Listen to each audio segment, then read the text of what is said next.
Guys, I guess I'm live. This is my first live. I hope I have some folks to come on in here. We've been having some serious conversations. And so tonight, I just want to talk about stop blaming other diasporas. There's a level of healing, accountability, and integration, particularly in the Gambia, that must take place. So, this live tonight is about the Gambia. So tonight isn't about dragging anybody. It's about telling the truth so we can stop repeating the same pain in a different country. Okay, so peace family, welcome in. Come on and tap the like button if you come on in. Share this out and drop where you are watching from the Gambia, UK, Jamaica, Ghana, America, wherever you are in this beautiful, beautiful world. So let me start with the comfortable truth. Some people migrate while unhealed. And when reality hits, they need a villain. And often, too often, the villain becomes the Jamaicans did it, or the Americans did it, or the diaspora did it, or Gambians did it, instead of looking in the mirror at themselves. So now we need to listen before anyone gets defensive. Okay. I'm not saying everyone. I'm not saying it's all Gambians, it's all African Americans, or all Jamaicans. I'm talking about a specific pattern I keep seeing and hearing in the Gambia. When someone fails to integrate properly, okay, they blame other Black people. They're always looking for a fall guy for their own decisions and their outcomes. And that's what we're unpacking tonight. Why the blame travels faster than the truth. Why does personal decisions get rewritten as community conspiracies? Why does land scams and marriage drama often trace back to emotional decision making? And why healing is not optional if you want peace abroad. So here's some simple house rules for this live. We're not doing hate speech, we're not calling for harm. No, all of them are language. We are here for solutions and self respect. So we're not going to be disrespectful. There's no profanity. That's what we're not going to do here. So this is not about hate. This is about trying to understand. So drop a comment if you are here for truth and healing and not drama. I need you to put that in the chat room if you're here for the truth and healing and not drama. So we want to define the real problem. It is assimilation versus integration. Let's define words because people hide behind confusion, right? Assimilation is I erase myself to be accepted. And integration is I learn the culture, respect the rules, build trust, and I also remain as myself. A lot of folks say they're struggling with assimilation, but really they're struggling with integration and self discipline. And what are those issues? It's learning the local norms, slowing down when you need to, building relationships before you do transactions. And then we have to consider the humility before entitlement. And when they don't do that, they feel embarrassed. And embarrassment has a cousin, and that cousin's name is what? Projection. So, whatever their issues are, they're going to project it on everybody else except themselves. They don't take accountability for their actions, for their reactions, for their own decisions. So, there's a level of accountability and responsibility. So instead of saying, I moved too fast, I didn't do my research, I didn't vet the person or the persons, I didn't understand how to navigate land purchases, how to go to the minister of land to check out if the land was actually valid, how to understand who was selling the land and if they had a right to even sell land. I didn't listen to my inner intuition. I didn't listen to other people on the ground who had gave, some decent advice. I didn't reach out before I made decisions. But then you'll say, the Jamaicans ruined it, or other African Americans are real messy. The diaspora scammers, Gambians are scammers. So there's so much hatred and animosity toward individuals and then a whole country for a decision you made because you failed to do your own research. So we got to take accountability and we have to make sure that when we're engaging in different continents with different people, there's just a rhythm and a pattern to it that we have to understand before we start making these types of commitments. Relationships are everything. I've traveled abroad, lived everywhere, and where I am now, there's neighbors all around me. But just because I have neighbors doesn't mean that they're all camped out in my house and I'm overwhelming them with all of my needs, all of my wants, and I haven't really processed it or thought things through. I'm not troubling anybody with that. And so when you start to do that, and then you make decisions that negatively impact your goals, then that is your issue. It's not African American issues, is not Gambian issues, is not Jamaican issue, is not a country issue. Gambia, yeah, Gambia's had his share of problems. But, I lived in Gambia for about 5 years and I didn't have any issues in Gambia. It's all about how you carry yourself and who you know. And anywhere you go in the world, it's the circles that you run with too. So you got to make sure that you're not going to third world countries or any type of country and hanging out and getting all of your information from the people who are on barely get along street. In order to be successful anywhere, you need to have mentors. You need to know who the stakeholders are and the key players. And you need to have conversations that can guide you. And then sometimes you need to just sit with yourself and think. So I always say, and it's not just with traveling. When I'm making major decisions in my life, I'm going to give it 30 days, 60 days, 90 days to understand the right direction to take. I'm doing a business plan. I'm strategizing. I literally know the direction I need to go. So these situations are not always false, but often not the root too. So we need to look at the root of the problem. And we need to understand, are we the root? Are we the people that are making horrible decisions, that are creating instabilities, that are transferring blame? So why do people blame people for their mistakes? And you see it happening a lot in Africa. It's overwhelming sometimes, and I want to talk about when I was in Gambia and you had all of these YouTubers, many of them from Jamaica, from America, right in Gambia, selling land. There was a land grab. Americans were buying up the land. A lot of them got scammed out of their money.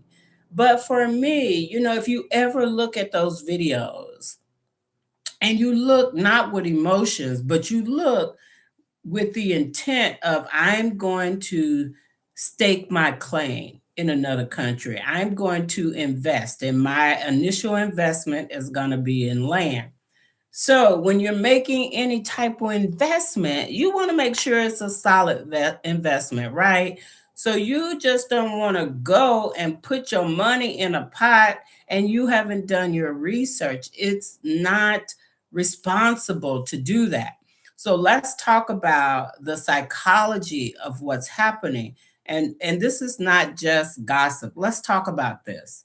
And I want you guys, if you've ever been to Gambia, this is my first chat. I'm trying to figure it out. I got two screens, so I'm looking here.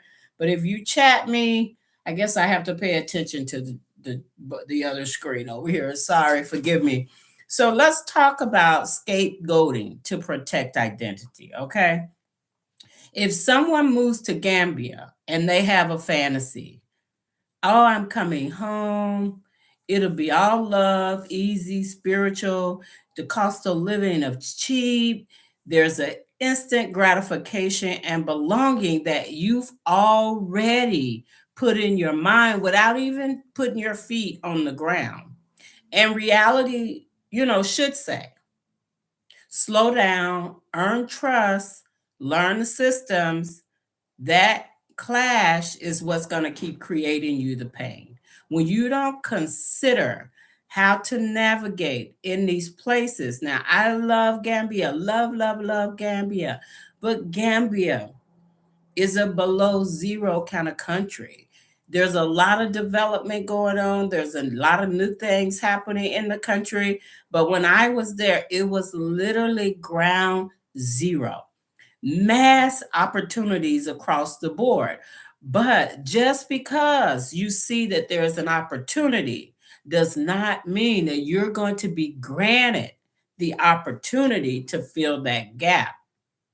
And you're certainly not going to be granted that opportunity if you haven't built relationships and if you don't have a mentor and you haven't gained any trust.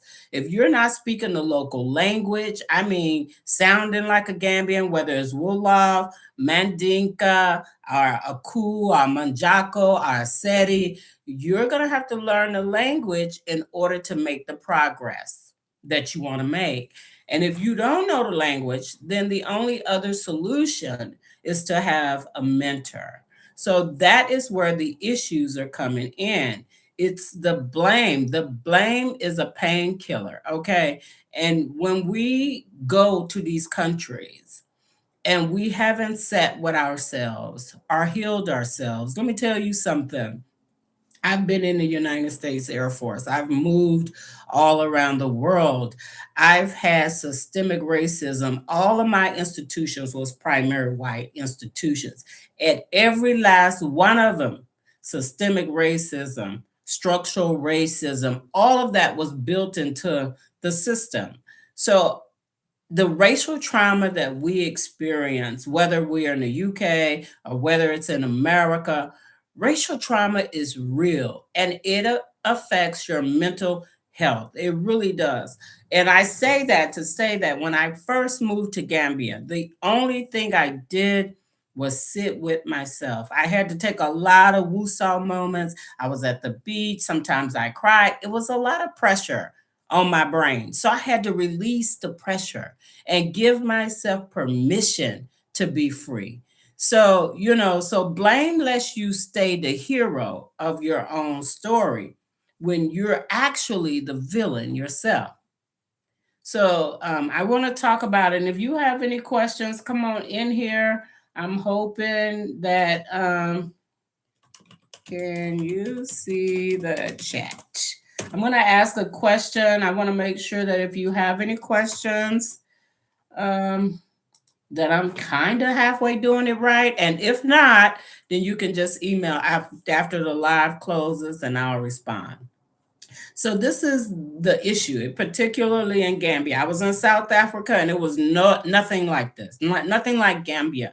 And it's because South Africa has a high GDP and they're very developed. Being in South Africa is similar to being in the United States or a well-developed country. And I want you guys to really think about the places: Burkina Faso, Guinea-Bissau, Sierra Leone, Liberia, all those places are really struggling. And even in Sierra Leone and Liberia, you have a Kush crisis, a drug crisis. You go to Burkina Faso, and there's a big hype behind Burkina, but you're going to have to learn how to speak Wolof, or you're going to have to know French really well to make it in that country. And then you have to understand the dynamics of um, religion and tribalism. These people are Muslims, but they also believe in African spirituality. Now, what we might see as African spirituality is totally different from their continental African spirituality. So those are the lines and boundaries that many Americans are crossing and getting themselves, into trouble, having health problems, being unalived, being robbed, being taken advantage of, having a mental health crisis breakdown. Those are the structures, that we need to think about. So some folks arrive with an unspoken hierarchy. This is the status inside the Black competition when you go into Africa. It's strange to witness and to see, but my Blackness, they're saying, is the right Blackness. I'm more conscious than you, or I'm more authentic than you. Okay, so it doesn't necessarily mean because we're wearing African clothes, wearing dashikis, that we've immersed ourselves in the culture. I think this conversation is so important that we have to understand who we are as a people. We are coming from environments where we have our whole history has been erased. And now we're in this learning and exploratory mode where we are proud to be in the skin that we're in, but we're going to these places that are not even similar to where we're coming from, and having the same expectations, or not understanding what our expectations should be. Okay, so when life humbled me in Gambia, you know what I mean? You have to be real serious about your intentions. So, and if you're not, you're going to have a target, literally a target on your back, and they'll be looking for the nearest target that feels safe to attack, whether it's you or somebody you know or somebody you're connected to. So, you know that it's a transfer of energy, and sometimes you can recognize it when people are weak and when people haven't done their research, or when people are infatuated, are romanticizing Africa, and romanticizing relationships. That is where the attacks actually come from. And I'm hoping that, this transition, that we can be safe and that we can walk in love, peace, and mercy, and understand that we are all healing. So here's the imported diaspora beef: we bring old divisions overseas. It's the foundation Black Americans versus the Hebrew Israelites versus the Jamaican. It's versus everybody. Caribbean versus African American stereotypes. You talk too loud. You act too American. You think you better. And as Americans, we are loving and kind people. I can say that about African Americans. I grew up in the South. I'm the last one of 10 children, and our neighbors had 17 children. We had our own football field, our own football team, our own basketball team.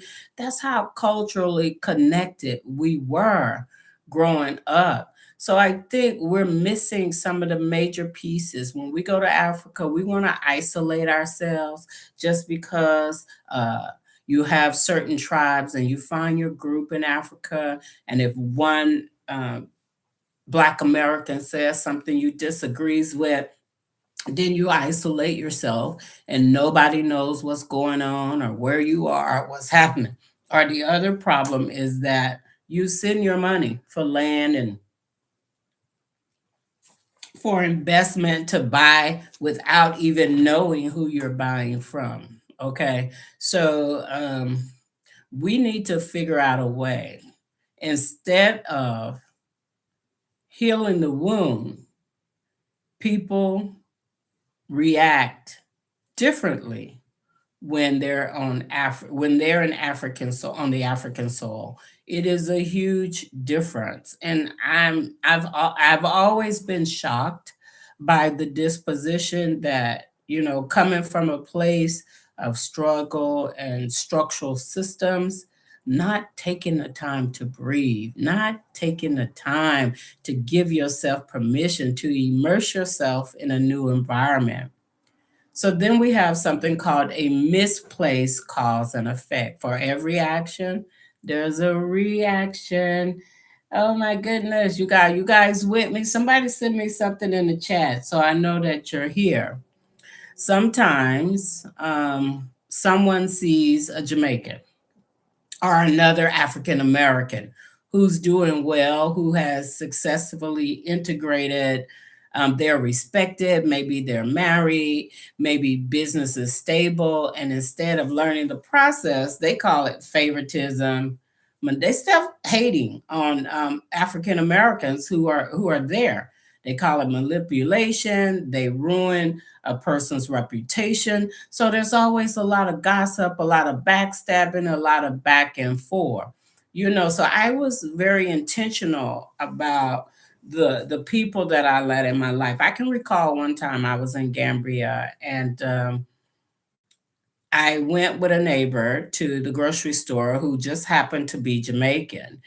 And the owner of the market was surprised to see me with her because I shop there all the time. And he was like, "Yeah, you know her?" I said, "Yeah, that's my neighbor."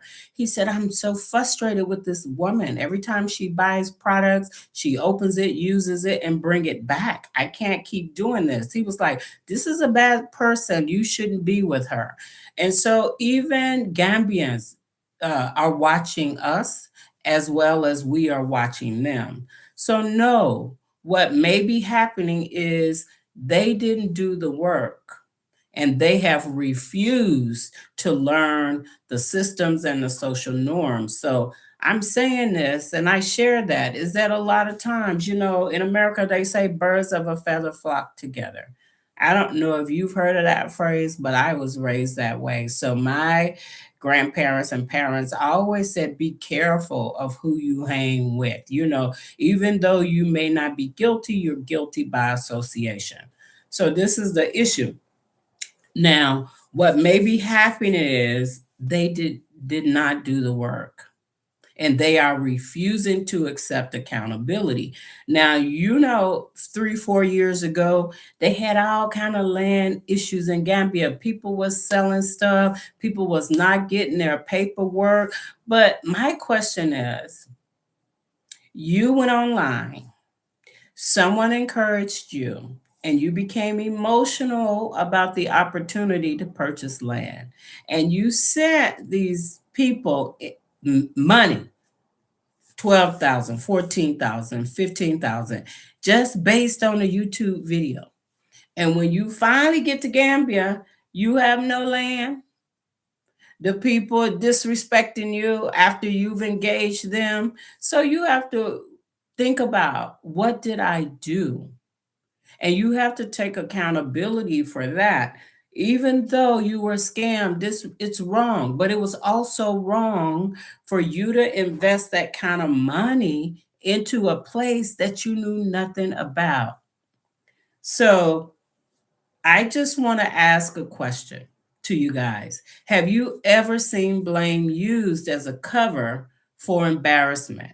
If you have, drop yes if you've seen it. See, people make bad decisions and then they want to blame others for those decisions. And that's when accountability and responsibility has a big role in it. So there's the big one, personal decisions being written or rewritten as community problems. We want to go where we are not wanted or needed, okay? People make personal decisions. They do it in Africa. They get married, they buy land, they have issues with the money, business partnerships go awry. Then, when it goes wrong, they convert it into a community accusation. I see it online all the time. People who were in Gambia and now they're on like What's on Gambia, all the major news networks. Everything they have to say is negative, even with the money. Now I'm gonna tell y'all something. I must have lost a lot of freaking money in Gambia because when I first went, you know, for every $1 at that time, it was 72 dolasis. And so when you go to the store and you're spending, okay, the conversion of $1 to 72 dolasis and your bill is 6,000, 7,000, 8,000, learning to count that dalasi dollar, it was a challenge. And I'm sure in the beginning, I lost a lot of money, but quickly I learned, okay, if I'm going to survive, I need to know how to shop in the markets and I need to know how this money works. And what troubled me is that I seen a lot of American women. What they would do, I would see them at the store. They would give their money to the Gambian drivers, to the taxi drivers, and they would just snatch the money. Here, let me count that for you. And they be counting that money. And I'm thinking, like, okay, this person ain't taking no accountability for their own money. I would rather lose my money than for somebody to take it from me. Okay, that's just my thinking. I would rather learn a system than not know a system. So let me say it real cleanly here. Not every scam is your fault, but most traps require participation. So, it's important to ask yourself, what is my role in this? So, here are some common emotion driven traps.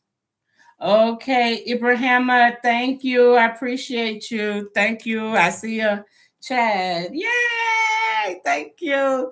So, here are the common emotion driven traps. You have something called a love trap in Gambia. And this easy because they're adorable people. And I remember when I was in Gambia, they used to say to me, the young guys, and see me, it's nice to be nice. And I'm like, man, fuck off, fuck off. I became the fuck off lady, okay? But they would tell me that it's nice to be nice. And I'm like, but that niceness comes with a price. And so, and everybody is, I love you, I love you. They meet you and they love you. Okay. And so I'm like, well, what kind of love is this? I'm like, Tina Turner, what love got to do with it? Okay.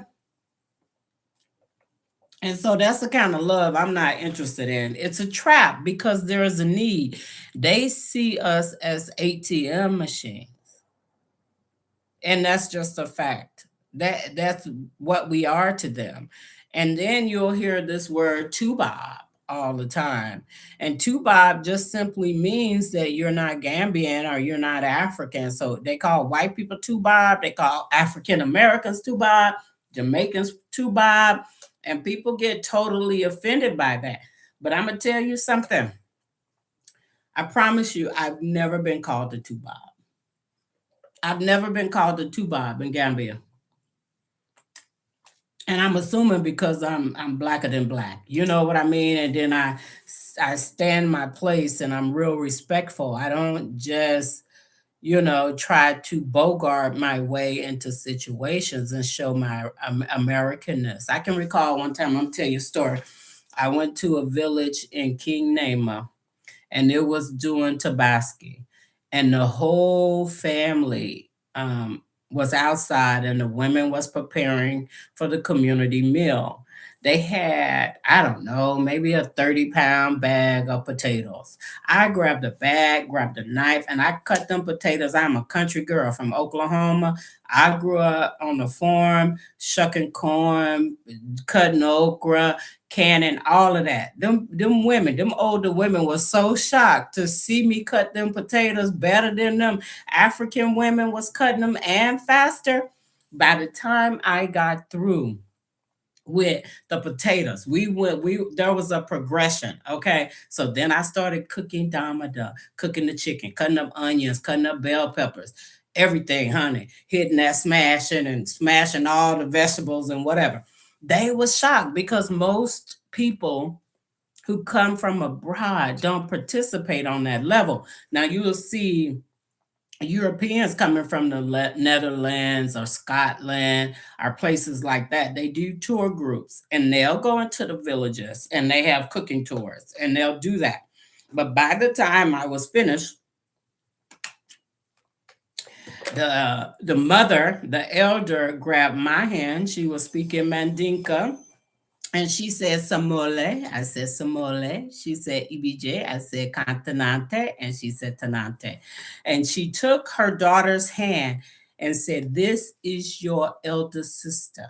And they gave me my name of the village. "This is your namesake, Nima Fadera." So I became named after the village.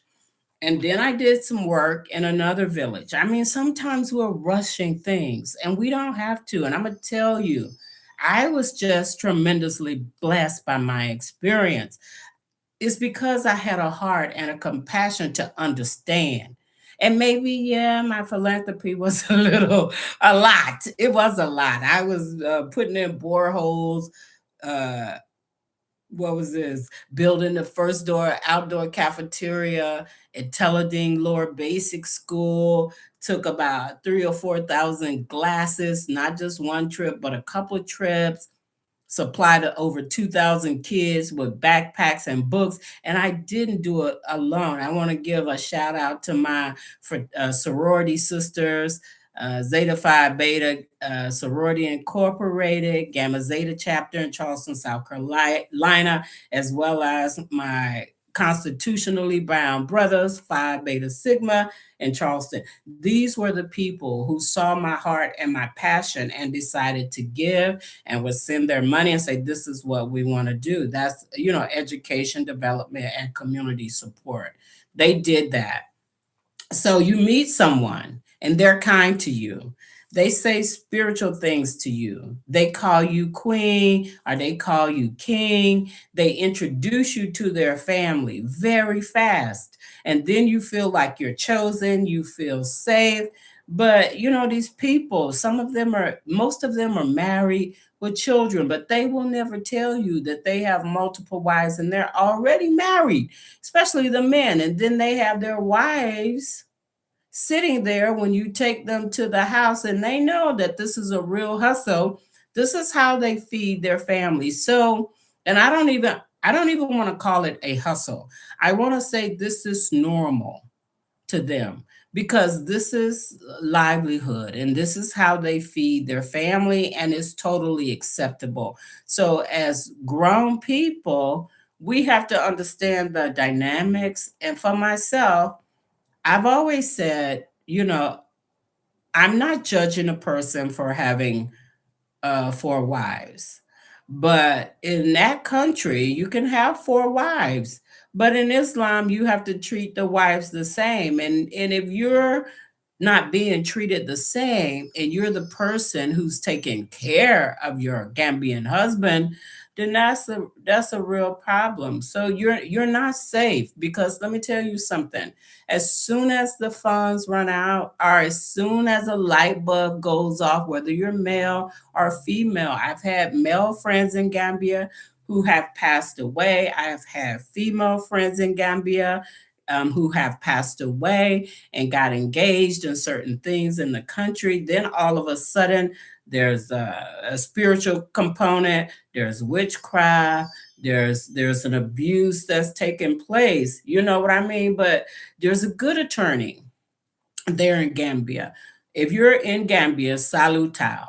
If you need legal counsel, make sure you get connected with an attorney. You need to have people that are doing business ethically and responsibly, not just dealing with the bumpsters. I love my people, and sometimes we're not all alike, but if they're on the street and if they're barely surviving, and if they haven't really ate out in a restaurant until they met you, then that's a real consideration. And then we need to start looking at like cultural counseling. When you go to these African countries that are ground zero countries where everything is needed, and that's a beautiful thing. There's so many opportunities in that country, but there's so many opportunities for you to be taken advantage of too. So it's important for us to have the right relationships, and then we look at premarital vetting, and then the time. Then when it collapses, instead of saying I married my fantasy, people will say, other African Americans told them I had money, Jamaicans made us look bad, our Gambians are all the same. No, we have to stop categorizing that. It's because we made a conscious decision to do something or to move forward in a way that negatively impacted us. Now, in my time in Gambia, it was quite interesting, but I was always on observation mode and learning mode, to tell you the truth. And it was challenging because if you look at the social dynamics, I was invited to the country by the US Gambia ambassador to do some work. I had some levels of government protection because of the public administration work I was doing. But then I was also very well aware that I was frowned upon because I was a single woman. And so the push was, you're in Gambia, you're single, that's not right, that's not good. You have a husband, here, take him for your husband, take this, I'll be your husband. It was a lot of that. And you have to really protect yourself as a woman in that country, especially if you're a solo traveler. You It's important to understand the dynamics. And I know that we get excited and that we feel good. Oh, we're home and they're saying welcome home. But you got to realize, and you're taking these kekes and these taxes. People know your routes, people know where you live, so that's an issue, and we have to really be careful. And I was very content with myself. I took enough herbs and everything that I needed to make sure that I maintained my health. And then there's a gentleman there who does like herbal classes, and he teaches you the indigenous herbs and stuff. So I'm like, okay, because the work that I did in the health clinic, when I saw the condition of the clinic, I was like, God forbid, if something ever happens to me, there's no generator, there's mosquitoes everywhere, there's no electricity, you have one or two beds, but there's no cover at all. Toilet tissue and all the hygiene stuff that we're accustomed to, and it's because our systems are different than their systems. Can you imagine going to a place and being exposed to parasites and bacterias and all of these types of things that your body is not used to? I'm not saying it's good or bad or wrong. What I'm saying is that the standards are different. And when I realized that, I took like some herbal classes through a local herbal man who just would take you to the bush and point out what these herbs were. So I started doing like natural herbs. Okay. So when you make these decisions, it's literally your decision. Okay. And the biggest problem um, that you see on YouTube and the fallout, and it's so heartbreaking, is the land trap. The land trap. You won't land fast because you're afraid of being priced out. You want to prove you've arrived, and you want the story of for Facebook, I brought land in Africa. But you skip the fact that you got to verify ownership, you got to verify the boundaries, you need your proper documentation, you need reputable legal help, you need a community witness, and you need an akalo that doesn't have a bad reputation with selling the same land multiple times, and you need agents, um, local ground agents. I don't understand how people come from different parts of the world, never sold real estate in their life, but as soon as they land in Gambia, because the money has ran out, then you all of a sudden selling land and renting places and all these types of things. I don't get that. Okay. And then there's a patience problem. Then when it goes to the left, you start screaming, somebody set me up, the diasporas are hating. No, sometimes, really, sometimes you're rushing and you're unprotected. So we need to slow down when we go to these places and act like we somebody, like we got some sis, you guys. As much as I love Gambia, I saw the traps that took place. And because my intent was, I've been talking to a guy who had a semi compound, and it had about 13 or 14 apartments, a swimming pool. It was just beautiful. We'd been talking over a year. He was in, where was he? Sweden somewhere. And we were having a conversation, and we'd had it for over a year. So, okay, we're mapping out the plans, and I'm talking to my cousins to make sure that we're going to buy this property and we're going to use it as a semi healing center and a resort for repatriations to come home to for the first 30 or 60 days, I however long. It had like 14 apartments. I mean, a huge swimming pool. But on the side of it, come to find out, it was owned by some Spaniards, and they had some issues and had severed their ties. So the land was cut in half. The side I was interested in purchasing had to pull. Okay. But these people could never produce the paperwork. And I was like, well, we've been talking for a year and you knew that I was coming. So where is the deed and the transfer paperwork? They could never produce it. So I backed out of it. And I had just happened to have a good friend who's a lawyer, and my brother, commissioner of immigration, as well as the commissioner, head of anti-crime unit there, who adopted me into their family. And I'm gonna tell you something, that was the best decision I ever made, was to just slow down. Can you imagine if I would have got that property and the issues I would have had? That, and the reality of it is this: there was already a land dispute before the Spaniards got it.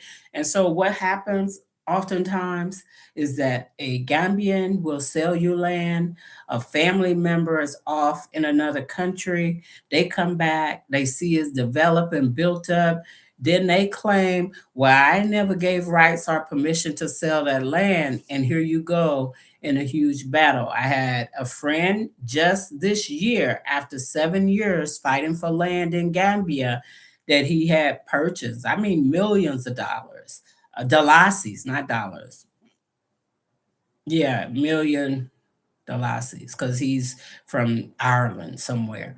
So then, when it goes left, you start screaming. And so for me, I didn't want to get in that trap of purchasing this mad property. And I had my cousins to think about, who was like, okay, this is what we want to do. We're going to give you this money.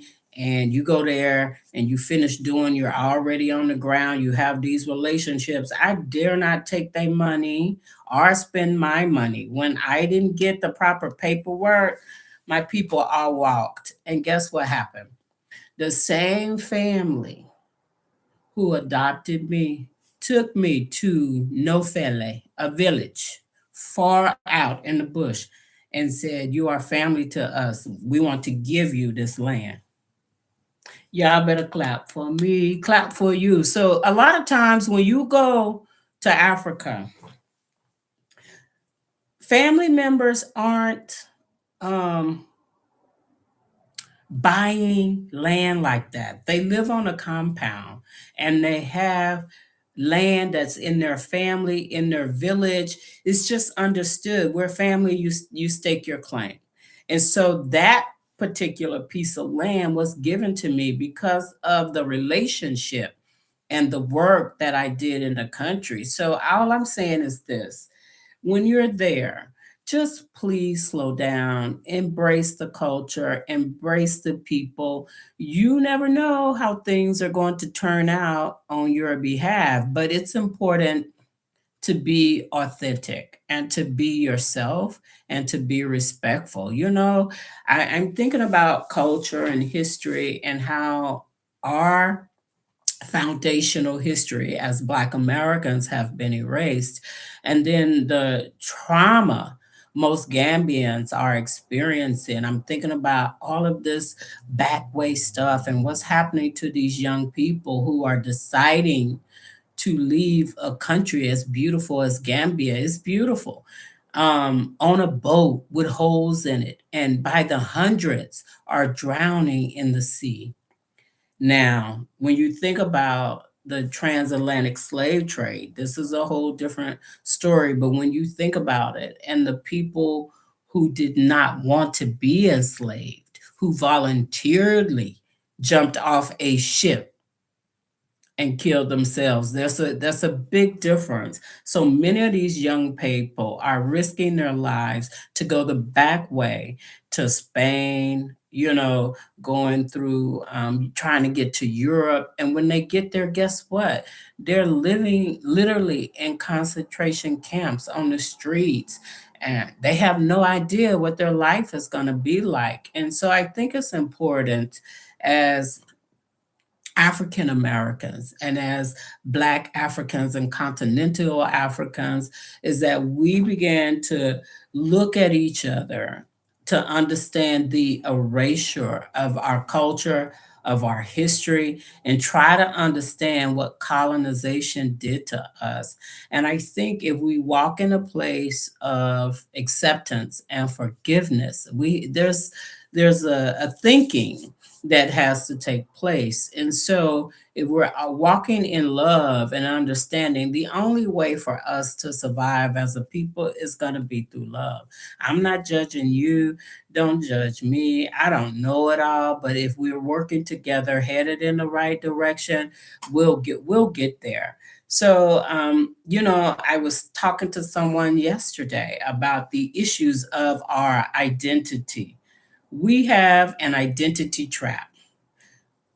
You go to Africa, many of us go for different reasons, but I can say from what I'm seeing is to escape some levels of racism, some levels of trauma. But, we carry this unresolved rage and suspicion.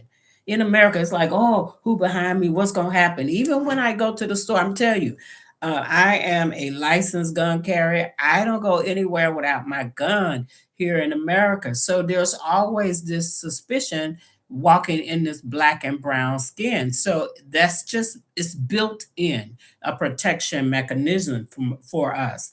So you're going to interpret normal culture as a different thing and as disrespect. Then you start fighting other black people because it feels familiar. But in Gambia and all these places like that, that is not how they problem solve. And I do want to talk about, one particular organization in the Gambia that I believe is going to be instrumental in the migration for Black Americans. I believe that Gambia will do well, but I also believe that there are educational opportunities within that country. But the only way to do it, because let me tell you something, some of the Americans when I was there was doing some shady, dirty stuff. And Black British people were doing the same thing. The Black Jamaicans were doing the same thing. So that put a bad taste in Gambia's mouth. And they became upset about it. And so now they can be kind of vicious. They're not taking the rubbish that we were bringing to the table. So, I witnessed us going into a restaurant, into a store. If the food wasn't right, we're complaining about the food at a restaurant. We're in Africa. If you order something and if you don't like it, they're not taking it back. You're not getting your money back. You know, the average food there is like, let's say, $300 or $500 for a full meal. If you take 500 divided by 72, how much is that? I'm gonna give you US dollars. You pay $6 for a 5-course meal. And then if anything is wrong, you complain and want to send it back. But they don't have that kind of money to do that. And so I think if we understand that, and then the other thing is just to build culture. We go there to immerse ourselves, but there are many tribes in Gambia, about 9 of them. I've named a few earlier. There's the Mandinka, Fula, Manjakos, Sere, um, who else is there? Wolof people. I'm getting a blank, but there's like 9. The Akus are there, different tribes, and then you have the people from Ghana. They have a place called Ghana Town. But what I noticed with Americans is that we were going on our own accord and isolating ourselves. Now, if we want to build a system, my great grandfather was a sharecropper. His name was Ned Cobb. They have a series out. It's All God's Dangers. You can find it on YouTube. They teach it in agricultural curriculums in Alabama and different institutions. Okay. And so we need to understand what that migration looks like. And not only that, Gambians are struggling. How is it that diasporas are coming and you have the Gambian diaspora who come to America and travel abroad, and then they go back and build these stores and build these shops? And the Gambians, the ones that are stuck, who are not educated, who are taxi drivers, are the women who's carrying food on their heads, just a menial jobs. But it's beautiful to see, but it is a struggle for them. And so when we start to live this grandiose, and it's not grandiose to us, just simple things, going to get a hamburger. If I go get a hamburger, go buy a pizza, that's a lot. I realized that some of the people that I was with had never even ate like a hamburger or a pizza until they was with me. So I had to change my motive operandum. I had to start meshing more with them. Okay, teach me your traditional foods. Teach me how to eat with your hand, the appropriate etiquette, and all that. So I started to learn that, and Lord behold, their food was much better than eating out one of them Italian places or whatever, Indian places in Gambia. So, this is not just Africa's problem. This is the unhealed trauma traveling on a passport. Okay, we get passports for the first time and we pick a place based on what we've seen on YouTube, and we're not looking at this place from a perspective. This is who I am as a person. This is my like, this is my dislike. This is what I can handle. This is what I can handle, because I could handle the fact that here I was in this industry working, and that I was still not accepted totally because I was a single woman in Gambia. And my husband had just passed, so that was a whole different set of problems for me. But I didn't feel like I had to explain that to anybody. I just was not interested because I didn't want to contribute in the systemic mindset of hustling, stealing, and prostitution. It's very well known. Everybody's doing it to get along. And what do you do when you have to take care of yourself? Prostitution is the oldest profession in the world, so it's nothing new. But if we take that away, What can we replace in lieu of prostitution? What can we give them to do that creates an income? So I do want to plug the African American Repat Association. It is ran by Brother Jamil and his beautiful wife Angel. They are in Sanyang. So I'm going to draw the name of the association here. And so if you ever get an opportunity, I want you to reach out to them. American Repat Association, Gambia. And so there are some programs they have that I think, whether it's the Gambia or the continent of Africa, some of this is transferable. It's still all learning opportunities. And so it's a great opportunity to get your boots on the ground. I'm putting it in there to put your boots on the ground before you go. And then also, I think it's good for culture immersion. If you start reading the Constitution, I do want to plug this in because I just found this out last week. Gambia's constitution before allowed 99 years of land ownership for non-Gambian citizens. Okay, so now the constitution is under review, and it may mean that land ownership be limited to 25 to 50 years. That's not solid yet, but some of those things could change. So it's important to understand, the Constitution, the laws, what to do, what not to do in Gambia. I've known some people to get in trouble. They had a brother 2 months ago who was arrested, and he has mass land there from America, been there 40 years, had Gambian children, was reported that he was busted for marijuana, but, stayed there a long time for apparently it was just one joint. They ended up cutting all his locks off, but some people say it was about the land. Some people say it was this. I don't know. I wasn't there. But this is what I'm saying is that if you're in a country and drugs are illegal, you have to be careful. Don't think just because you're American, you can get away with it and do it. And you can't compare yourself to Gambians. For one, you're not cultural and you don't know the language. So when you get in a situation and you get arrested, how are you going to have viable conversations with people to understand? And it's all a money game, right? So if you got enough money to get yourself out of trouble, then you may get a pass. But I think it's important not for you to put yourself in that situation in a foreign country because the jails are not just the same. You go to jail there, man. I don't know. I'm like, I can't go to jail in America. I couldn't imagine what going to jail would be in Africa, in a third world country. I couldn't imagine what that is. So I do want to just give you a plug for the African American Repat Association in the Gambia. They're on Facebook as African American Repat Association. So please, when you get a chance, if you want to learn what's going on the ground through an organization, and their main mission is to be like a gatekeeper and a support provider.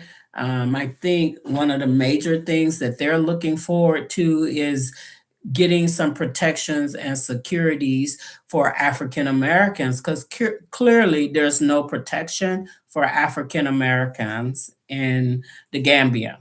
So their whole mission is to make sure that they're working through the government, through civil service, through the law, through lawyers to make sure that when African Americans have these issues, that they have some local support. And so what they're also doing is they've developed something called a tribunal. Now, in the Gambia, you have hierarchies. The Akalo is like the village chief. Then you have a tribunal. So the African American Repat Association is the tribunal for African Americans. And so when you get into trouble, I have issues in the Gambia. It's going to be, once it's developed, the African American Repat Association is going to be your source and your tool to get access and information, and also to establish a tribunal. So it'll be the same level of respect that, once it's developed and done well, once you have issues in a village, you go to the Akalo. If that's not satisfied, you go to the tribunal, and the tribunal serves as a panel. These people have more power than government employees in this country. Okay, so you want to make sure that you're connected with a tribunal, and so that is what the African Repat Association is going to do, is connect you with the resources, the tools, and offer levels of protections for you while you're into Gambia.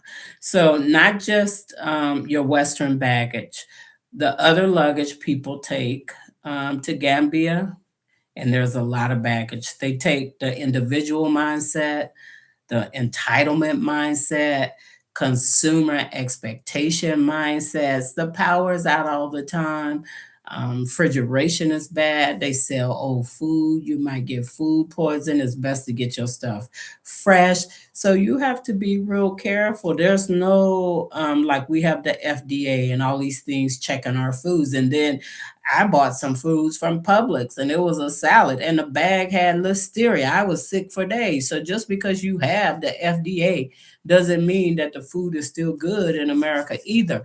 So the consumer expectation is so high. But what I found myself doing was buying local. I would send my Gambian family members. Let's go to the market. Teach me how to shop. Teach me how to bargain. I would go with them sometimes, and it was overwhelming, really. And I would just send them. So, but you said it. It's bigger. It's the trauma baggage. You got issues of abandonment, poverty, survival mindset, coming from domestic violence history in America, people dealing with grief and loss, whether it's loss of a relationship, loss of a family member, loss of a career. I mean, grief is very crippling, right? And then you have these betrayal wounds. You feel like you was betrayed. And if you don't heal, you'll recreate it right where you go in Africa. So it's important to heal that type of mindset. And sometimes it's difficult. We have to leave the trauma and the baggage.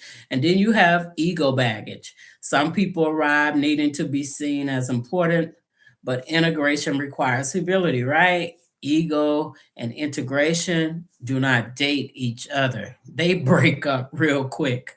So the fantasy baggage is people migrate for a feeling, not for a plan. I just want peace, or I'm tired. I want community that's real, but feelings are not strategy, right? And so I was at the College of Charleston when I decided to reach out to the Gambian government. And I was dealing with, at the College of Charleston, it was built by Africans, African Americans, Africans. And even up until today, when there's Black History Month, the white folks there will hang nooses. You'll see nigger. And I'm like, people need to value that word nigger. They thought it was derogatory. But if you look up the word niggas, Negus, it means king or emperor or rule. And the guest is for the queen, and that's Ethiopian. So that word nigger came from the word negus, which literally means king. So, my brother, you are a king. My sister, if they say negus, you are a queen. Okay. And if they say nigger, you are a king or a queen, either one. So, and words have meaning depending on who's saying, and we're not taking that kind of thing. But I think those types of harmful things have really caused us not to understand this erasure and colonization trap that we're in. But I'm so grateful that things are changing and that we are in a shift, an energy shift. And I hope that you are feeling this shift and that you're ready and preparing yourself. You see what's going on in this country with Trump and the Somalis and all of this rubbishness. And we as a people have said, man, please, this ain't our fight. We ain't got nothing to do with this. You know, how can you say, now I do have a problem with this. It's a real problem for me that the Somalis who claim not to be black, but when their crimes were discovered and facing deportation, now all of a sudden, oh, we need the blacks to fight with us, and why you not supporting us and rallying with us? No, we're not doing that. Now, if you're black, you're black. If you're African, you're African. We support those who support us. I don't have the energy or the time to pour into people that don't like me, disrespects me, and don't like my people. I'm blacker than black, baby. And so if you're not supporting African Americans, then I ain't got time for that. If you African and hate African Americans, I don't have your kind of time. So this is the thing we need to look at. If you need everything to work like it did back home, then you'll constantly be angry in Africa. It's not going to work that way because integration is accepting that you are now a guest in another system that existed long before you did. So I have a question for you. What do you think is the number one baggage people bring to Africa? Is it trauma, ego, fantasy, or control? If you could drop that in the chat, what do you think is the number one baggage people bring to Africa? Trauma, ego, fantasy, or control? So this is what we see today. And I just pasted something on Facebook about this. Man, I was hot as hell. I had a sister and a brother who are MAGA supporters, you know, who are members of a Divine Nine organization that was established for copper colored people when education was stripped in this here place we live called Turtle Island, aka America. Okay. And so I said to them yesterday, how can you be a member of a Divine Nine organization and support Trump? Make that make sense to me. So you remember only when it suits you. But when you're on the opposite scope, then there's black on black hate. So the greater issue at this door that we're knocking at is the black on black hate. Whether we're in America, in Jamaica, in South America, in Asia, because we're all over the place. We're the original, the indigenous people. We're all over planet Earth. You see black and brown people. So you called it a greater issue. And that's really accurate because when you land, the first person you often meet is another black person. And if your spirit is already loaded with suspicion, competition, and pain, you will meet yourself through them. Okay. I can recall when I first landed in Gambia in 2019, when I got to the airport, all I saw was black and brown people. I was in chocolate heaven. Okay.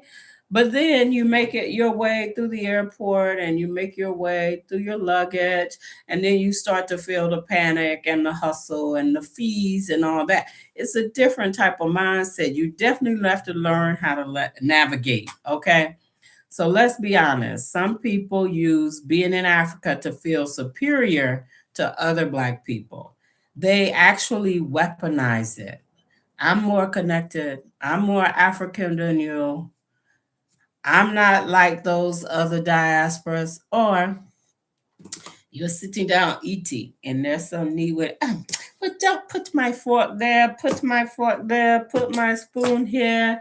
Oh, you're such horrible service when Africans don't give service like that. And I'm looking like, real? I'm looking around like, am I really sitting down about to bake bread with somebody who is so arrogant in a country where people are just trying to survive. So that's not empowerment. That's insecurity with incense on it, okay? You're gonna make something nasty try to smell sweet by burning a little incense on it. Doesn't make sense to me. And once you start dividing diaspora, you become easy to manipulate because divided people are predictable. Okay. So I've been talking to the AARA Gambia about, when you go to Gambia, Ghana town, the Ghanaians have their area, and it was given to them a mass of land by the Akalo, and they've been there for years. And then you have like the Manjacos outside of Tujarine, they have their own land. You have the Lebanese, you have the Mauritanians, and they have their own piece. What troubles me is how Americans get there and isolate themselves and live all over Gambia. But when you go to Gambia, families live on compounds. And so that's why they don't get robbed. And if they have somebody to break in, they gonna get beat down like nobody's business. Because you may have a compound and then you have 5, 6, 7, 8 houses in that compound. There's no way you're getting out of that compound if you come in there illegally. But what I find is that we don't live in proximity.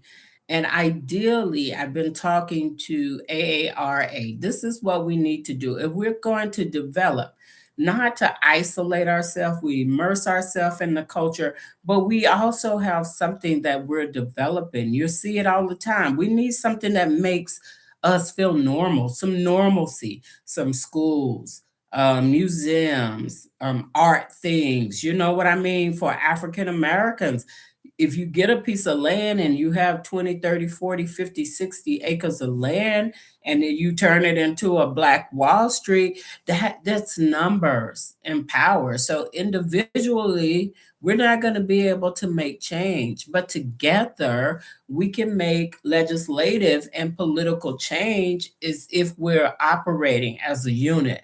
So I'm grateful for AARA and for their commitment to make sure that they are pulling the diaspora together. Even if we decided to get land, we need to build something that's essentially African American. You know what I mean? We need to be able to say, this is our contribution to this country, and this is what we're willing to do.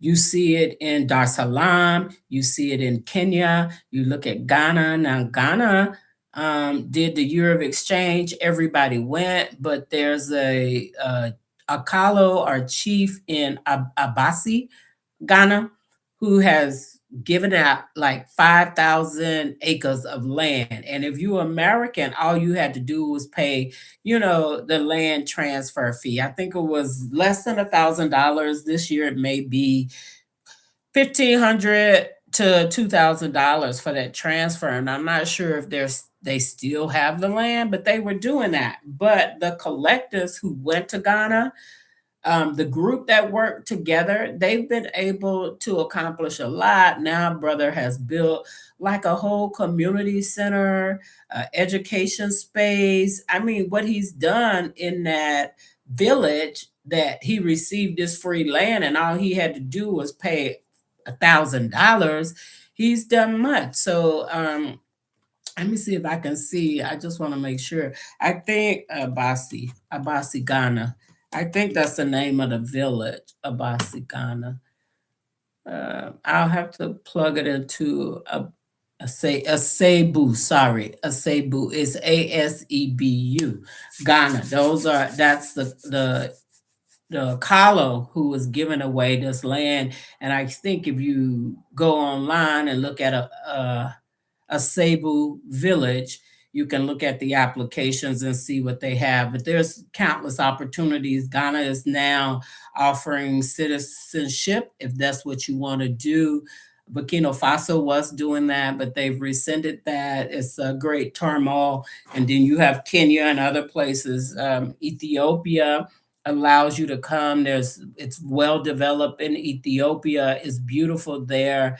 Addis Daba, if you're a school teacher or any of those things, you're getting paid in American dollars and they're putting you up and paying your rent. So there are some opportunities, but in Ethiopia, non-citizens are not allowed to buy land, but there are certainly some other places that you can go to buy land. And so, this is the thing about accountability. So when you're thinking about accountability, I want you guys to say this instead. Let's have reverse conversations. Let's give people the words to tell the truth without shaming them or making yourself feel inadequate. So instead of saying Jamaicans caused this, try this instead. I moved too fast and skipped the community vetting piece. Okay. So instead of saying other African Americans ruin our reputation, try saying this: I didn't build relationships before I made transactions. Okay. So instead of saying everybody is jealous of me, try saying my decisions were emotion driven and I ignored all the warning signs.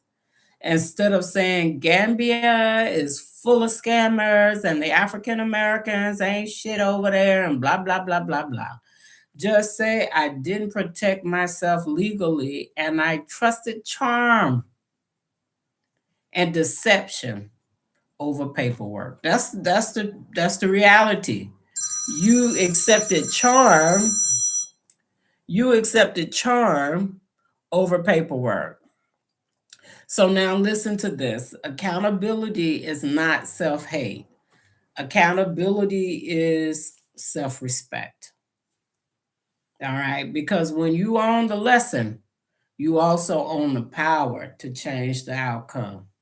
And so it's all about power and presentation and walking in love. And I think if we're ever going to win what we're fighting now in Americas and all across the world, it's Trump has caused a global sensation, and the stuff that we are sensing and feeling, the only thing as a people we can do is walk in self love. Now, I may not agree 100% with you on everything, but because I understand the fight that we're in, I'm going to choose to walk in love. So I'm not going to choose to disrespect you. And that's where we're going with this. So love is the only solution to our problems. I may not understand, I may not agree, but because I value and respect my people and I want us to do well and I want us to be blessed as we are already blessed, but for us to walk in it, the only solution I have is love, to love you without borders and without judgment. Now we're not all going to be in the same tribe, and I understand that and I respect that. But if we want systemic change, sustainable change that's going to produce outcomes, we have to put up and go along and get along. Because you see, in these boardrooms all across these Americas, white folks don't like each other either. But when it comes to money and growth and development, they'll sit at the table, do what they need to do, take their piece, and go on about their business. And so we need to consider that as a practical step. So I want to talk about the healing and integration blueprint and provide some practical steps. If anybody has any questions, please just put them in the chat. Thank you so much for joining me. I appreciate you. I'm excited. Look at that. I got 5 people on the chat. My little first live going on, girl.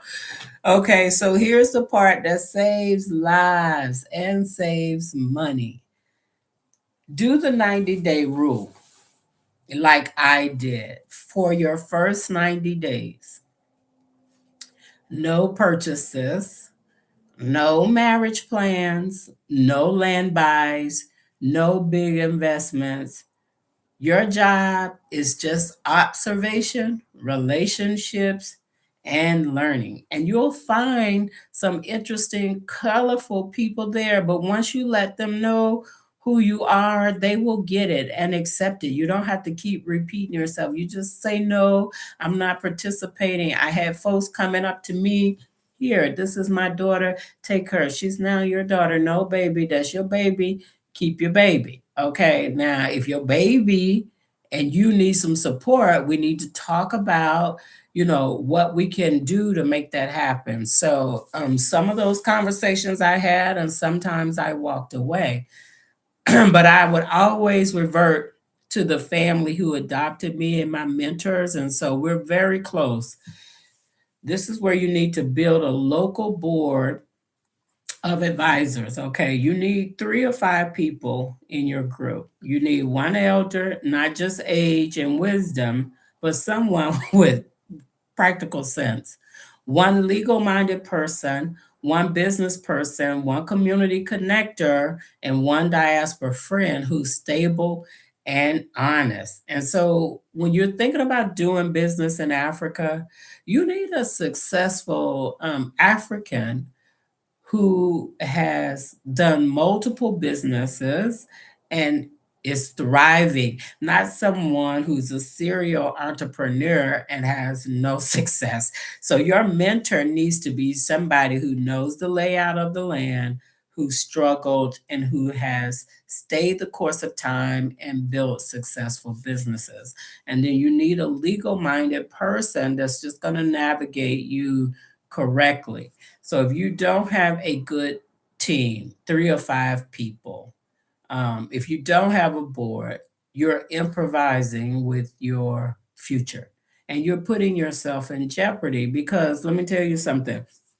I was really prepared for Gambia. I really, really was, but it was overwhelming. And so what I did was in this healing process and immersion process, I'm just going to keep it real with you. What I did, I found myself just overindulging just to create the peace. So, I shipped about a 30 or 40-foot container. My house has everything it needs in it. I went to Costco's. I don't know. I must have spent about 8,000, $10,000 just on toilet paper, soap, the stuff that I like, and shipped it in a container. The kitchen, I didn't have to buy anything because I shipped it. So my house became my place of refuge and my place of peace, but it also became a recluse place for me. Okay.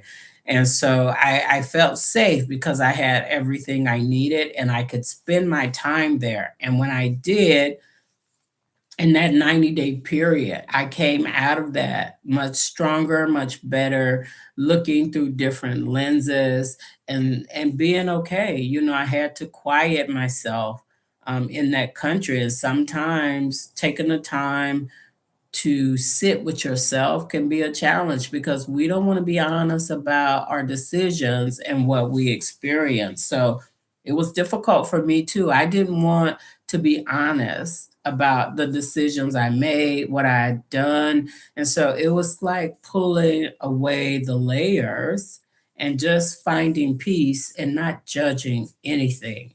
So separate belonging from buying. You have to separate your belonging from the buying. I went to the market a lot. I bought all kind of leather goods. I bought African statues and all sorts of things to decorate with.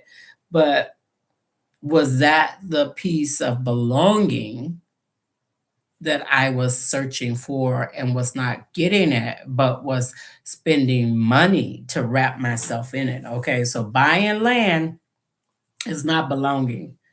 Marriage is not belonging. Posting photos or videos is not belonging. Belonging is earned through consistent respect. And for me, when I saw people in the village and they knew that I was in the medical clinic and they knew this, I was surprised. They'd be, oh, that's the herbal lady. That's I was even called a witch doctor one time. I was like, I hope I'm a get witch. That's the lady. I had diabetes and she gave me herbs. You got some more tea? That sort of a thing. So people was recognizing me, and I didn't even realize it, but I was grateful, honestly, as a single woman in that country, that no harm came upon me and that I wasn't hurt and that I had people in my corner who, if I called, the whole police would literally park their vehicles out in front of my doors. And so I never had any drama in my house, even though I lived there as a single woman. It was way too big, way just too big, and I had gate man, housekeeper, and all of this. It was problematic. And I'm gonna tell you something. I opened the door up, because at this time, a lot of Americans were being hurt, being robbed, some being killed. I opened my house up to some Americans, and it was just, I'm thinking, okay, it's a man, it's a couple. I'll be really safe. I feel good. I'm not charging them any rent. You just stay here and maybe just sweep outside your compound. It was the worst thing I could have done, was helping people that didn't want to help themselves. And so that didn't last very long because it became problematic. I'm not a smoker. I don't smoke weed. I don't do any of that. So I didn't want that to happen at my residence, particularly if my brother is the commissioner of police. I don't want to be wrapped up in that kind of business. And I'm trying to create spaces and get government contracts. It was just unusual for that to be happening, so they had to leave. So you have to be careful, even with Americans. You can open yourself up. Even though you're careful, we still need a space of growth and development, and we still need levels of protections. And the only way to get that is the same way you do here with the Jews, with the Pakistanians, with the Arabs, with all these people in blended cultures in America. They build their own communities. In Minnesota, the Somalis, they have their own police officers, they had their own communities. So though that's the broader thinking we need to think about. And then we need to think about therapy, mentorship, or spiritual counseling. Pick one, anyone. You can't out travel your wounds. So wherever you go, and if you're traumatized and if you're hurt, then you're going to be taking that with you. Anybody got any questions so far? Thank you guys for coming in. I appreciate it. Any responses? And so, if you're traveling with these wounds. We need help. We need to get help, whether it's counseling, support circles, trauma informed mentorship. We need to start creating these spaces when we go to Africa and we start developing our own compounds and our own communities. A part of that should be a healing space, a healing center, and a guide. How do you migrate? How do you stay safe? But most of all, how do we embrace each other? How do we love each other?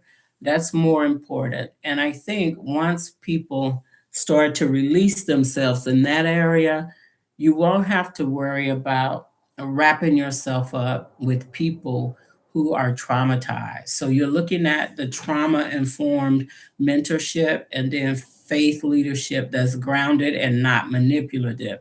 So a lot of times, we have transition. I'm a PK kid. My dad was an African Methodist bishop for over 68 years. I am more a spiritual person now, but I do honor God and I respect others and their faith. I was talking to my neighbor who's a Muslim, and she gave me this Quran, and I was reading it. But the first thing I read was that the Muslims believe that Christ was a prophet, Moses was a prophet, Muhammad was a prophet, and Job or Jacob was a prophet. And so they believe that there are many prophets. And so the worship is the prophet. And so understanding culture and social nuances, you know what I mean? So I'm not disrespecting anyone and their faith, their belief. This is what I believe as a PK kid growing up. If what you believe causes harm to someone else, then I have to check my faith and I have to check my belief. If my belief disrespects another person's culture or religion, then that's something I don't want to be a part of, you know? And I had to learn it the hard way because I was a minister. I served as a licensed chaplain. I grew up in that setting, but I learned some hard lessons about faith and religion and how religion has really killed us, the mindset. If we don't understand what how it was designed, then that's a whole set, that's a whole big problem and a whole different video. But yeah, so we need to have this kind of introverted mindset when it comes to healing and self-love and self-care. So we need to stop this diaspora on diaspora warfare. We really do. If you see Jamaicans doing well, study their integration strategy. And I'm going to tell you something, the Black British and the Black Jamaicans do really well in Africa. Why? It's because similarly, they have that same experience in Jamaica and they have that same experience in the UK, you know, where they all segregated into one. African Americans, we're spread out, and our culture is different. If you're Southern, you have a Southern mindset, like myself. If you're in Charleston, you have the Gullah Geechee culture. If you're in Alabama, you know, or if you're in California, so you know, we're all black, but that doesn't mean that we're all the same. African Americans have many ethnicities on this place we call African American, I mean, Turtle Island, that we call America. If you see African Americans doing well, study their discipline. Study it. If you see Gambians doing well, study their cultural intelligence. And I'm going to tell you, there are some intelligent Gambians. And I'm often reminded, and people say, well, you made good choices when you were there and you picked the right people. I was just honored to be in those circles, and I needed to be, for one. It's not because I was just in the circle. As a single woman, I learned early on that you just can't be out there all by yourself willy nilly. It's just too dangerous, you know. So I learned that cultural intelligence is to have a family adopt me, to hang out with the family, to do family things, to learn about the weddings, to learn about the births, to learn about how they dealt with their deaths and how they dealt with grief. Because if you look at this, just like we have systemic racism and racial trauma and oppression, Africans have the same thing, but in different ways, you know. So they're looking at Americans as a model. Everybody loves the Black American. They love the food, they love the culture, they love their dance. They just don't love Black Americans. And so you got to think about, and we have to think about what colonization did to us as a people, regardless of where we are. We're all negatively impacted by colonization, right? So we have to stop competing. Compete with your old self, compete with our new self, compete with the in between of ourselves, and not just other Black people. We have to understand that these issues are our issues alone, but there is a way out and there is a way to manage it so that you're thriving wherever you choose to go. It is my hope that wherever we decide to go, we go together and we go as one. You see the Mexicans and the Chinese come to America. They all live in the same house. They open up a market, a grocery store, a restaurant. They all work together. And when the restaurant is doing well and they make their money, you know, another person go buy them a restaurant. They support. It's like a susu, and they support them. But you know, I was listening to and reminded about my mother and my grandmother. Um, and how, as a child, the last one, I was always given hand me downs, and I didn't even know it really. Is because my mother was such a great provider, and she was a seamstress, honey. She could sew you some stuff. She would take my sister's clothes. It was 8 girls and 2 boys, and she would take their stuff and look at something in a magazine, cut it out in a pattern, make her own pattern, and honey, that thing will fit me to a T. So for years, this is what we received, and I didn't even know it. And then my grandmother, we would go to the farm, we'd be picking beans and corn, shucking corns, cutting okra, huh, snapping peas, shucking black-eyed peas, and then we'd be cutting up peaches and all these things and canning them. Um, I was poor, and I didn't even know I was poor because we was self-sustaining ourselves. We were sufficient. And then my uncles and my brother, I have 2 brothers, they would go fishing and hunting. So my uncle and them was always fishing. My uncle and them, y'all hear that country, they were always fishing. And so they would fish and come back with all of this fish, and we would freeze it and be able to preserve it and dry it out. And then my uncle would do like deer and different things, and my grandma had some chickens and everything. And so the only thing we really needed was flour and a little meal or something.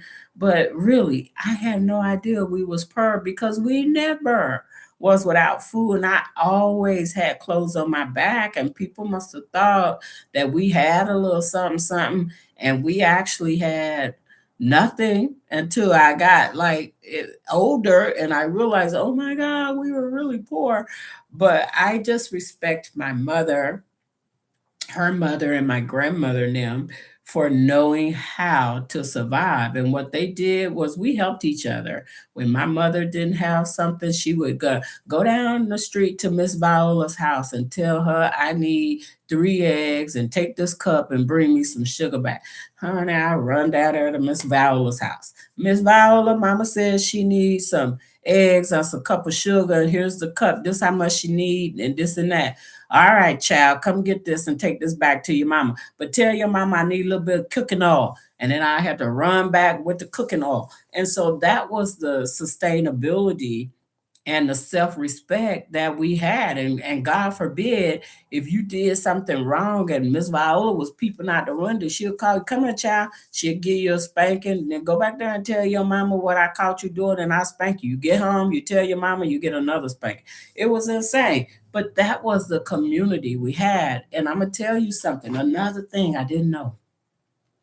Another thing I didn't know, the history of my family and the Great Migration. We have been through many Afro migrations before 1492, before the Council of Nicaea, before um, the Berlin Conference, after the slave trade, having free and indigenous people already on this country and having whole histories erased. When I look at my great granddad and what he did, All God's Dangers, it's on YouTube, The Life of Ned Cobb. He got into a shootout with the police, right? Because right when Roosevelt, it wasn't Roosevelt, it was the president who had who dedicated the 40 acres and a mule's clause. And then here comes President Johnson saying, rescinding the 40 acres and the mule and saying, we're going to give 160 acres to Europeans, and you have to promise to never give this land to the Black Americans. But see, we were already landowners, like my great great granddad was in Alabama.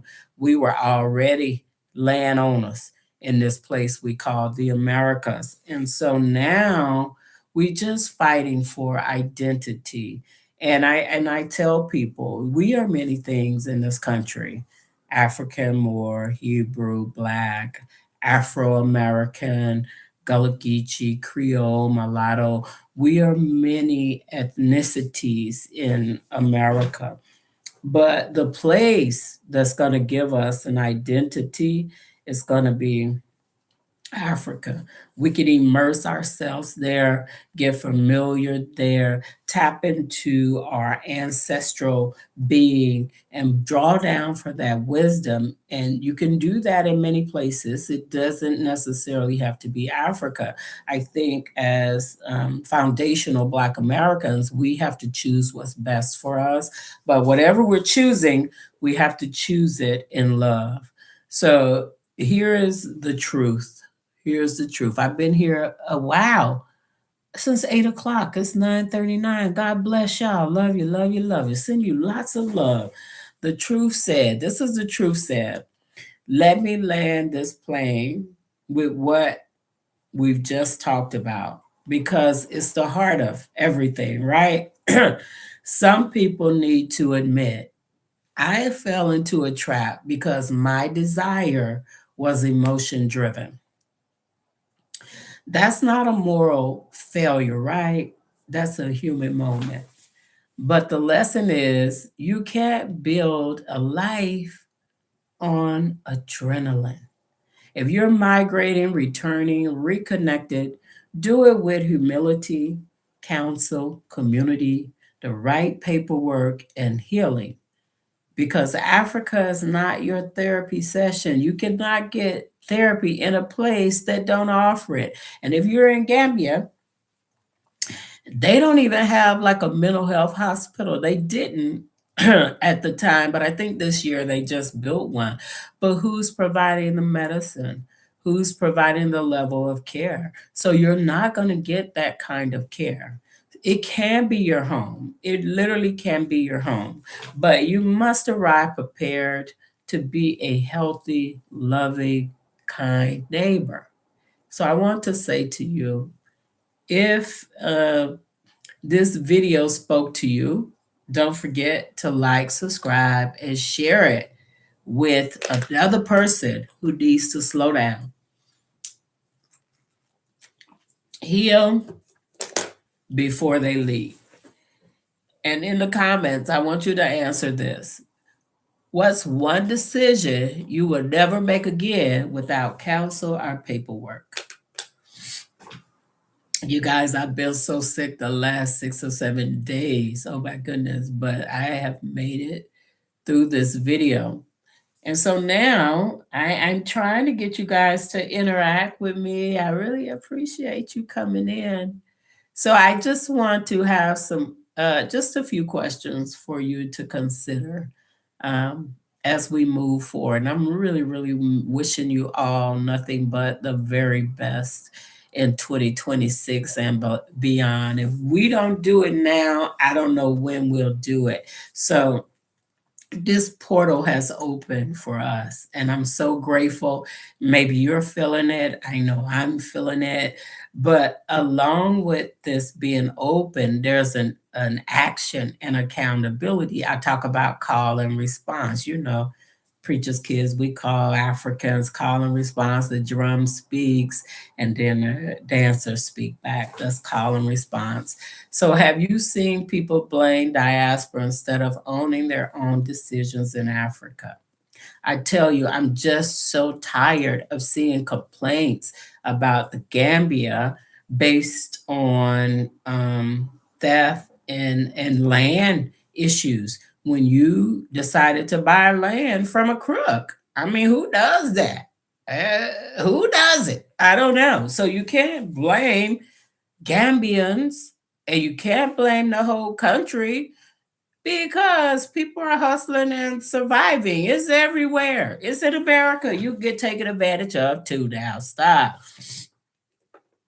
So one red flag you ignored in the past. Let's talk about one red flag you ignored in the past. I don't know if you guys are in Gambia or in Africa and plan to go to Africa. Can you put in the comment if you live in Africa or if you plan to live in Africa?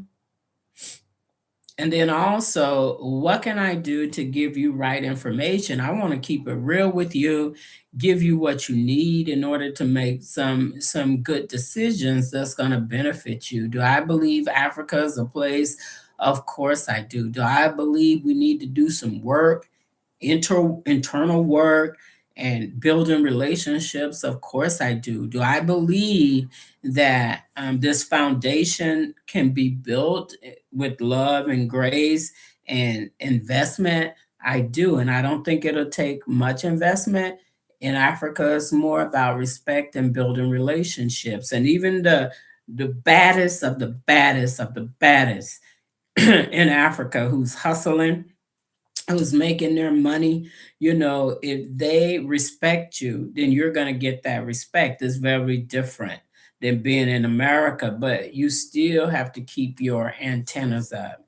So, should returning diasporas have mandatory orientation and community mentorship?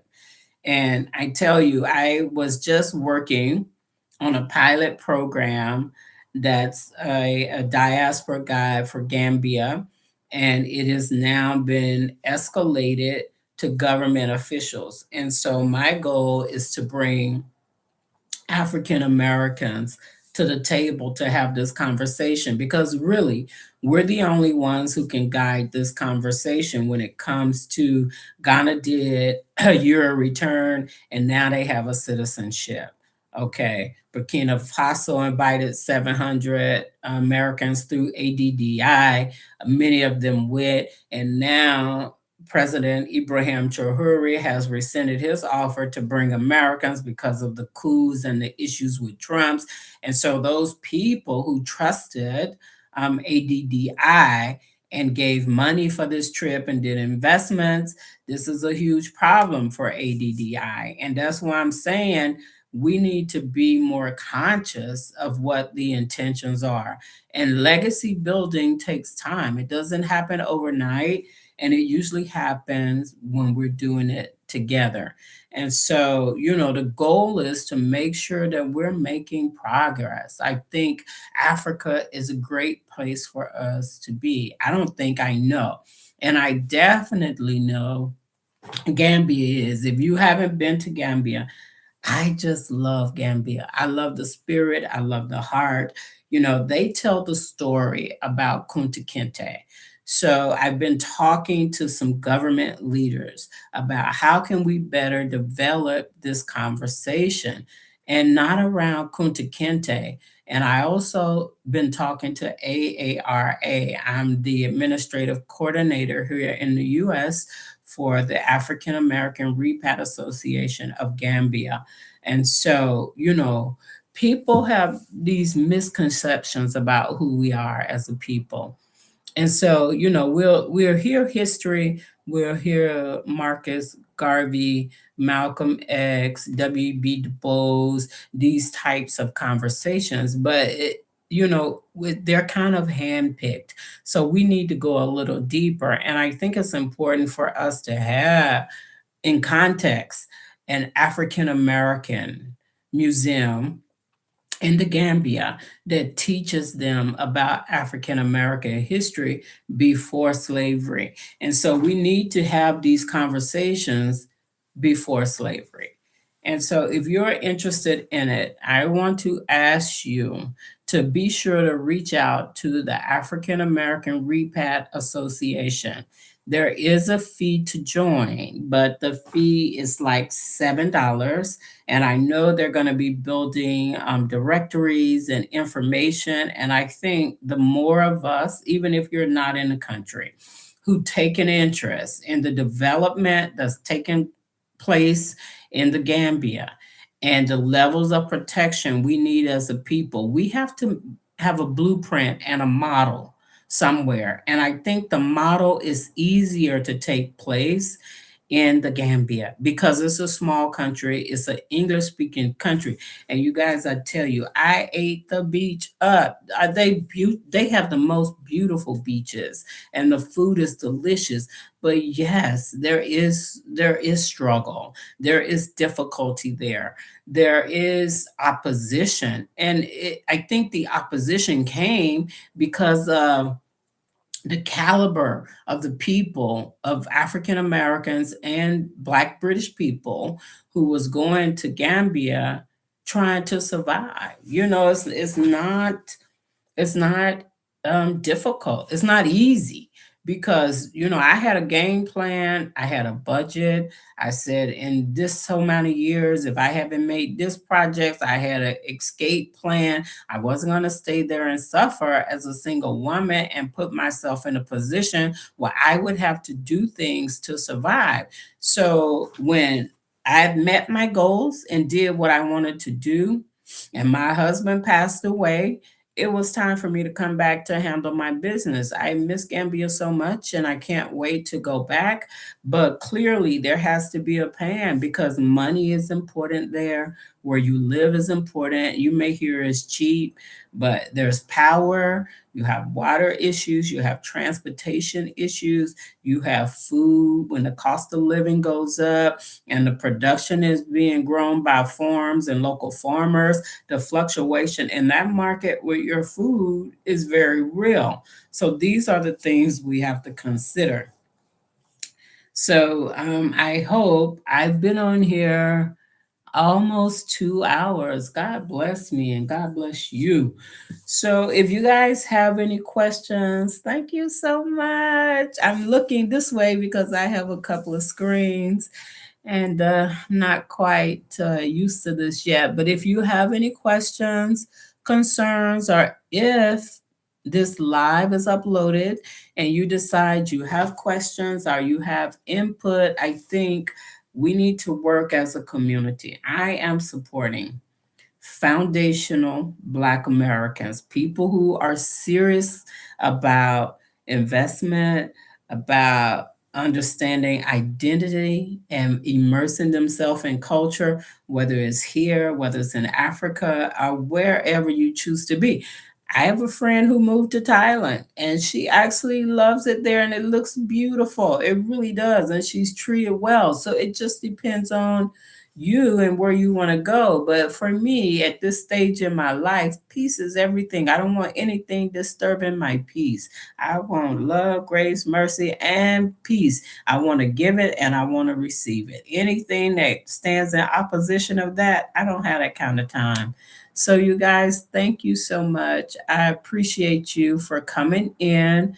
I hope that you've been able to get something out of this. And I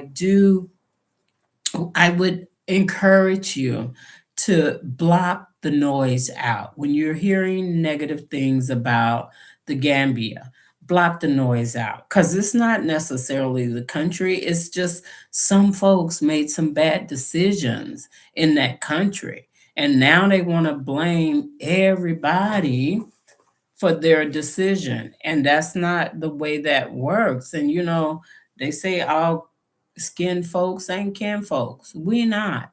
But we have to, if we're going to survive this transition and this migration, we have to look at it the way our ancestors did. They really supported one another and it was no judgment and they survived because many of them couldn't be in the same schools, had white only sinks, had grocery stores they couldn't go into, couldn't be on the bus. And so, but they made a way. They got together, they carpooled, they did everything they needed to do to stay in their community to the point that, like me from Oklahoma, Oklahoma was known as a black state. 50 of the cities and towns in Oklahoma was all black. And guess what? When we became productive, livable communities, very rich, Black Wall Street, guess what they did? They burned it down out of jealousy. So that's what happens. But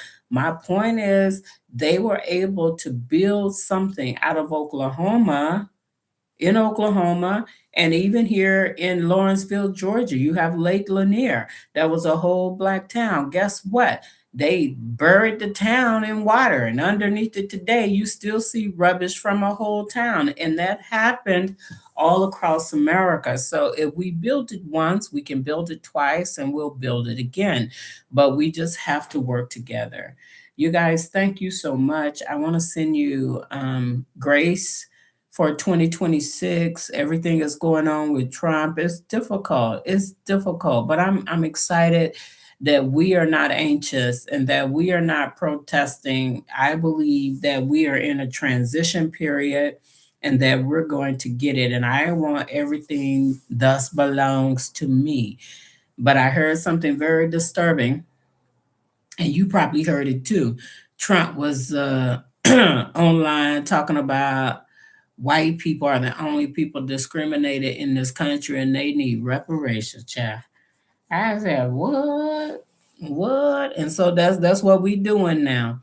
But you guys be safe, take care, and I definitely appreciate you. And I hope that we can encourage one another and that I can provide tools, tips, and content that you need, and that you can encourage me to do the research to keep getting what you need. Because as you know, older people in this group, not old, but the targeted population are like the 50s on up, that's migrating to Gambia and Africa. So there's some health challenges, there's some medical facilities. Do you have proper facilities for care? Will you have proper treatment? All of those things are considerations when you're deciding where you want to go. Are you healthy enough to survive? And so you see it all the time. So many people have demised in Africa, some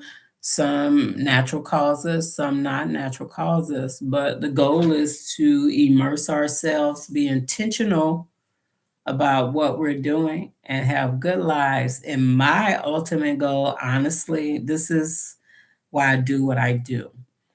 It's just for legacy building, to leave a legacy for generations to come. That's exactly what I'm doing. You guys, peace, love, and light. Thank you so much. I'm going to end this live. If you don't have questions, thank you so much. And Happy New Year. And I'll try to do this again. This wasn't so bad. I was so nervous, you guys. I didn't know what to do, how to work the live, but I'm on here now. So thank you so much. I appreciate it. All right. Have a good night, or wherever you are in the world. Enjoy life, and we'll see you next time. Peace out.